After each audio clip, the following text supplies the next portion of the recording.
बहन तुम वापस आ गई, मेरी बहन आ गई। तुम पागल हो क्या? मैंने तुमसे पहले ही मना किया था, बाहर मुझे बहन मत बुलाया करो। मैं तुम्हारे लिए खाना लाया हूँ। तुमसे मैंने पहले ही कहा था मुझे नहीं खाना। क्या तुम्हें एक बार में समझ नहीं आती? खा लो बहन।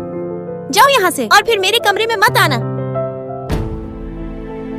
सोनम, तुम इन घर के प्रॉपर्टी पेपर का क्या कर रही हो? चाची वो मैं तुम्हारे पिताजी का अभी अभी निधन हुआ है और तुम घर बेचने के बारे में सोच रही हो। लाओ इसे मुझे दो। मैं बस इस घर को गिरवी रखना चाहती हूँ। ये घर तुम्हारा नहीं है, इसे तुम्हारे पिताजी ने तुम्हारे भाई को दिया था। तुम्हारे पिता बीमार लेकिन तुम उन्हें एक भी बार देखने नहीं आई। उनके मरने पर तुमने एक भी आंसू नहीं बहाया था। मेरी बहन को मत डांटो, मत डांटो। क्या उन्होंने कभी मुझे बेटी माना? सारी अच्छी चीजें मेरे इस भाई को दे दी, वही मेरे पिता बनने के लायक नहीं है।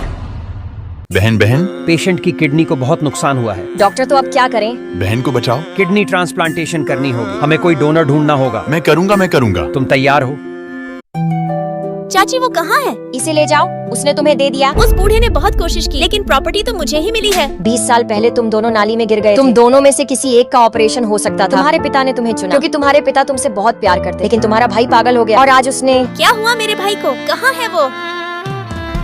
बहन को भालू वाला केक पसंद है। पापा ने कहा है कि मुझे बहन की रक्षा करनी है। बाहर उसे बहन नहीं बुलाना है, उससे उसकी इज्जत चली जाएगी। बहन